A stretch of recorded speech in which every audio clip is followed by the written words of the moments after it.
भूर्भुवः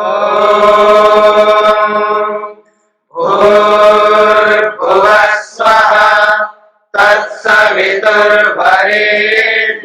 भर्गो देवस्य धीमहि धियो यो नः प्रचोदयात्।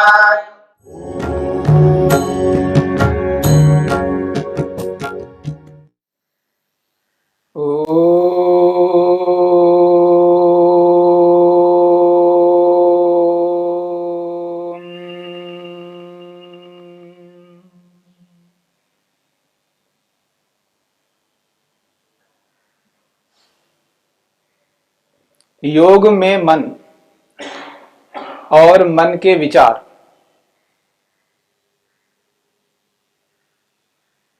मन के किन विचारों से आत्मा को दुख मिलता है, मन के किन विचारों से आत्मा को सुख प्राप्त होता है, मन के विचारों को लेकर के चर्चा चल रही है। मन के उन विचारों की चर्चा हमने की है जिनके माध्यम से आत्मा को दुख मिलता है, जिन विचारों के पीछे काम, क्रोध, लोभ, मोह, ईर्ष्या, अहंकार विद्यमान रहते हैं। योग की भाषा में कहें तो अविद्या, अस्मिता, राग, द्वेष और अभिनिवेश, जिन्हें क्लेश कहा है। क्लेशों की विद्यमानता में जब तक मन के अंदर क्लेश विद्यमान रहेंगे और उन क्लेशों के कारण से जो विचार मन में उत्पन्न होते हैं और जिन विचारों के कारण से जिन कर्मों को हम करते हैं और उसका परिणाम दुख मिलता है। मेरे मन में क्या विचार हैं, वो विचार सार्वजनिक नहीं हो सकते। आप नहीं जान सकते मेरे मन में क्या विचार चल रहे हैं, परंतु जो मेरे मन में विचार चल रहे हैं उन विचारों का जो परिणाम है वो मेरे कर्म हैं जो सार्वजनिक होते हैं।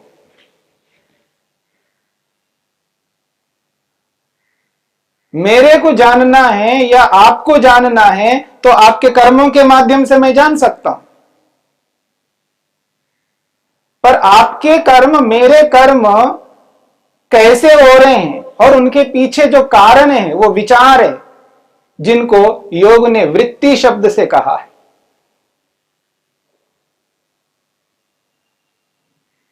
मन की वृत्ति, मन के विचार।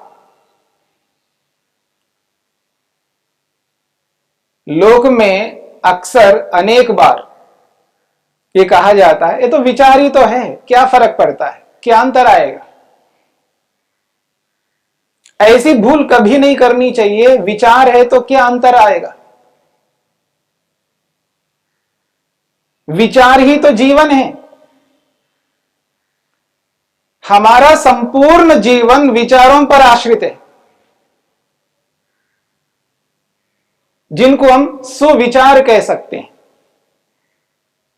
यदि विचार ठीक नहीं है, विचार कुविचार बन जाएंगे, जीवन बर्बाद हो जाएगा, जीवन का नाश हो जाएगा, कहीं का जीवन नहीं रहेगा।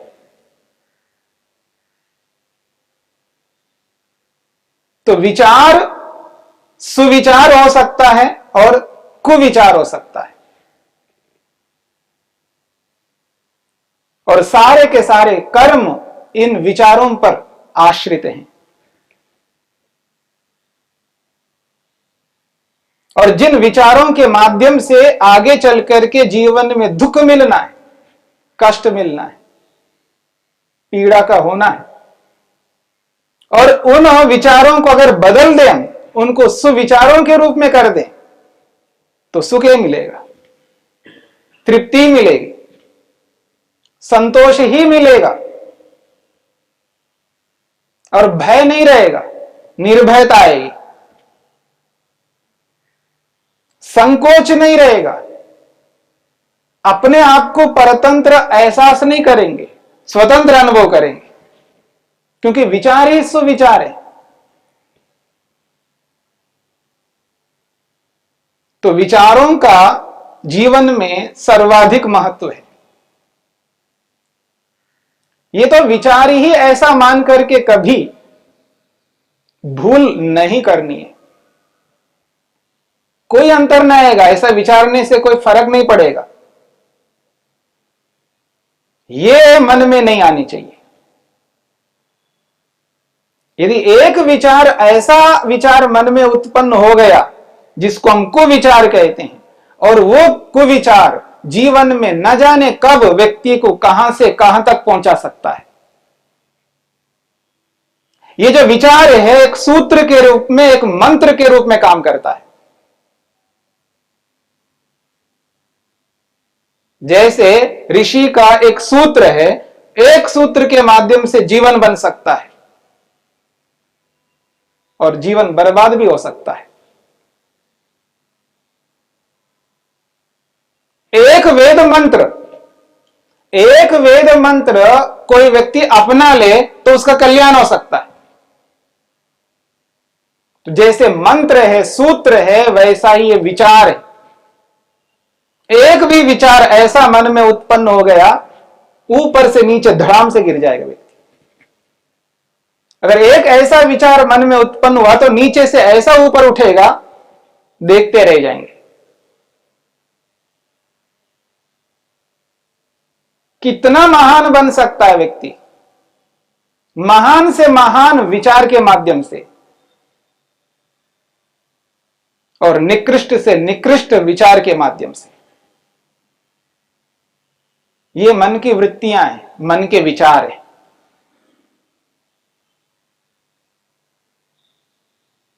सुविचार, अच्छे विचार, मन के अंदर अच्छे विचारों को उत्पन्न करना है, तो ये अपने आप अच्छे विचार नहीं आ सकते। अच्छे विचारों के पीछे ख्याति होनी चाहिए, जो आपके सामने रखी ख्याति यानी तत्वज्ञान।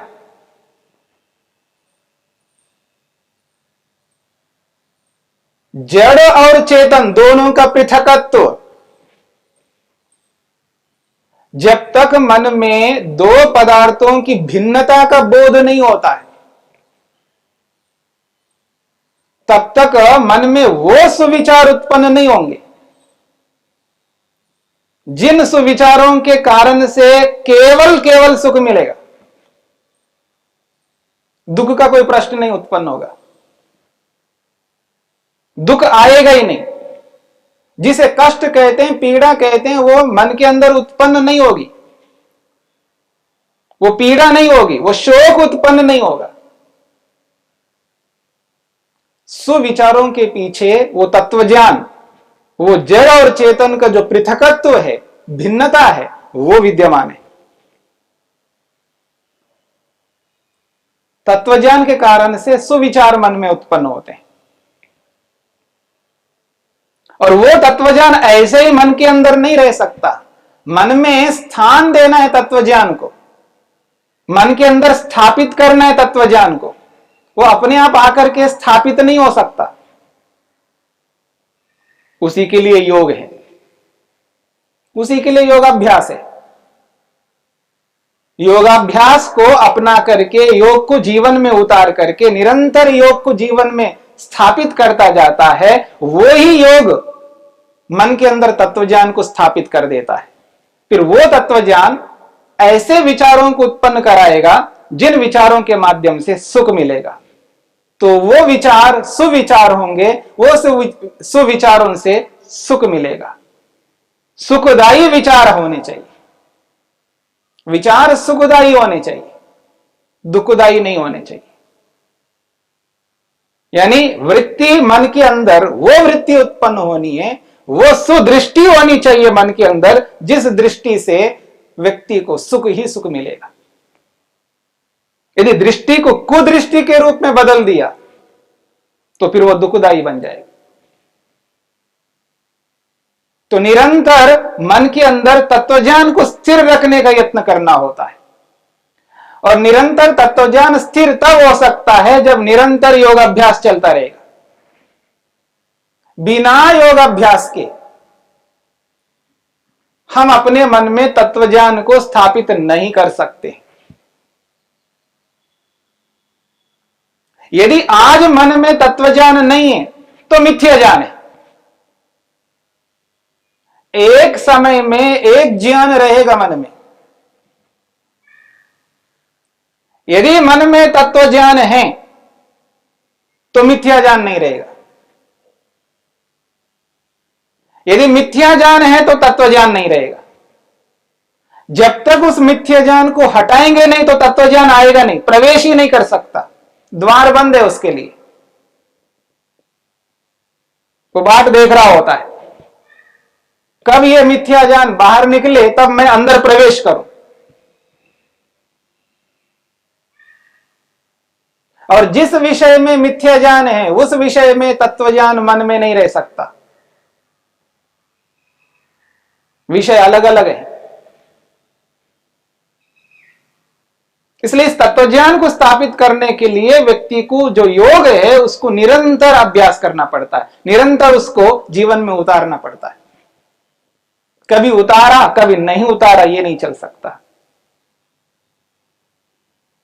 कभी मन में आया, मूड बना तो अहिंसा का पालन किया, सत्य बोला, अस्तेय का पालन किया। कभी मूड नहीं है तो छोड़ दिया। ये नहीं चल सकता, उसको निरंतर बनाना पड़ता है। उसकी निरंतरता होती है तो तत्वज्ञान निरंतर बना रहेगा। तो ख्याति विषय वाली वृत्तियां होनी चाहिए। अगली बात कही है, ऐसे विचार मन में उत्पन्न हो जिन विचारों के माध्यम से गुणों का अधिकार समाप्त होता जाए। गुणाधिकार, गुणाधिकार का मतलब है ये सारा का सारा ब्रह्मांड, जगत, सृष्टि दो प्रयोजनों को लेकर के सृष्टि बनी है। दुनिया का कोई भी ऐसा पदार्थ नहीं है जिसके पीछे दो प्रयोजन ना। प्रत्येक कार्य पदार्थ के दो प्रयोजन है। एक प्रयोजन है भोग कराना, एक प्रयोजन है भोग कराना, और दूसरा प्रयोजन है अपवर्ग दिलाना यानी मोक्ष दिलाना। प्रत्येक कार्य पदार्थ का ये दो कर्तव्य है और हर कार्य पदार्थ दो कर्तव्यों को पूरा करना चाहता है। पर हम मिथ्या ज्ञान के कारण से एक ही प्रयोजन को पूरा करते रहते हैं और एक ही प्रयोजन को बनाए रखते हैं मन के अंदर,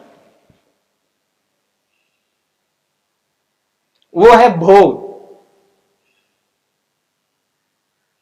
हमारे जो मन के अंदर विचार उत्पन्न होते हैं उन विचारों का जो लक्ष्य है, उद्देश्य है, वो है भोग।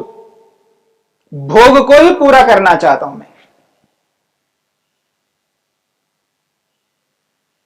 प्रातःकाल उठने से लेकर के रात्रि में सोने तक और जब से होश में आया हूं तब से लेकर आज तक और जब तक मरूंगा नहीं तब तक उद्देश्य एक ही रहता, भोग को पूरा करना है, भोग की पूर्ति करनी है। सारा का सारा सोच यानी विचार या सारी दृष्टि मेरी यही रहती है, बस भोग को जिस किसी भी प्रकार से प्राप्त करूं। आज इतना भोग मिला है, अब इतना भोग प्राप्त करना है। बहुत अच्छी बात है। कार्य जगत का प्रयोजन है भोग को पूरा करना है, लेकिन एक ही प्रयोजन नहीं है। हम एक ही प्रयोजन को सामने रख करके चलते हैं और यहां कहा जा रहा है गुणाधिकार विरोधिन्य। ऐसी वृत्ति, ऐसा विचार, ऐसी दृष्टि, ऐसी सुदृष्टि उत्पन्न करो जिससे ये जो गुणों का अधिकार लगातार बना हुआ है, भोग लगातार बना हुआ है, इसको तोड़े, इसमें ब्रेक हो जाए, इसमें अवरोध उत्पन्न हो जाए। ऐसा मन में विचार उत्पन्न करना है जिस विचार से ये जो भोग है वो रुक जाए। भोग लिया भोग, कितना भोगा, अब उसको रोकना है, उस भोग को समाप्त करना है। तब उस भोग को रोकने से ही अपवर्ग की ओर हम अग्रसर हो जाएंगे, मोक्ष की ओर अग्रसर हो जाएंगे। वो विचार फिर हमें मोक्ष की ओर ले जाने वाला होगा। परंतु उसको रुकावट पैदा करना है, उसको रोकना है। जब तक उस विचार को रोकेंगे नहीं तो वो विचार नहीं आएगा। फिर हमारी जो प्रवृत्ति है वो योग की ओर नहीं होगी।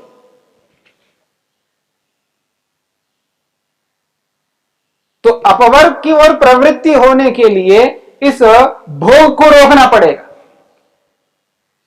अब दोबारा भोग प्राप्त ना हो। एक बार भोग लिया, एक बार भोग लिया तो अब उसके लिए दोबारा प्रवृत्ति ना हो। भोग लिया ना, अब अपवर्ग के लिए एक बार प्रवृत्त हो जाओ, अपवर्ग को प्राप्त करो।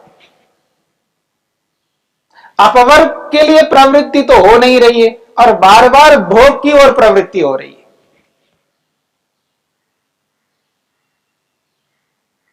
हमारे मन में जो विचार उत्पन्न होते हैं भोग से संबंधित विचार, जिस किसी को भी हमने भोग लिया है उस भोग को दोबारा तिबारा और पाने के लिए बार बार विचार मन में उत्पन्न करते हैं। और अपवर्ग के लिए अभी तक विचार उत्पन्न ही नहीं हो रहे, अपवर्ग को अभी तक पाया नहीं है, एहसास नहीं किया, महसूस नहीं किया। तो भोग को मैंने तो एहसास किया है, तो अब अपवर्ग को एहसास करना चाहता हूं, उसके लिए प्रवृत्ति मेरे को करनी है, उसके लिए मन में विचार उत्पन्न करने हैं। ऐसे सुविचार उत्पन्न करने हैं जिन सुविचारों के माध्यम से मैं अपवर्ग को एहसास कर सकूं। पर वो विचार तब उत्पन्न होंगे जब मन में तत्वज्ञान को स्थापित करेंगे, और तत्वज्ञान तब स्थापित होगा जब योग को जीवन में उतारते जाएंगे। योग को निरंतर जीवन में उतारने से वो तत्वज्ञान धीरे धीरे स्थान लेने लगता है।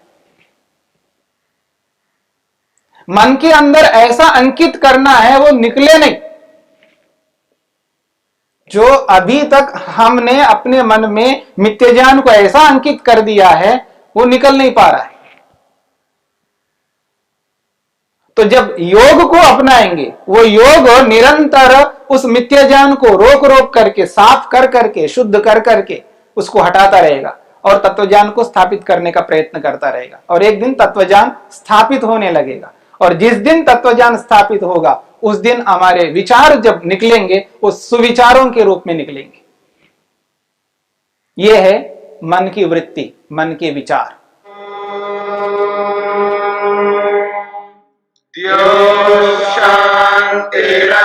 शांतिरंतरिक्षं शांति पृथिवी शांतिरापः शांतिरोषधयः शांति वनस्पतयः शांतिर्विश्वे देवाः शांतिर्ब्रह्म शांति सर्वं शांति शांतिरेव शांति क्षमा शांतिरेधि। ओम शांति शांति शांति।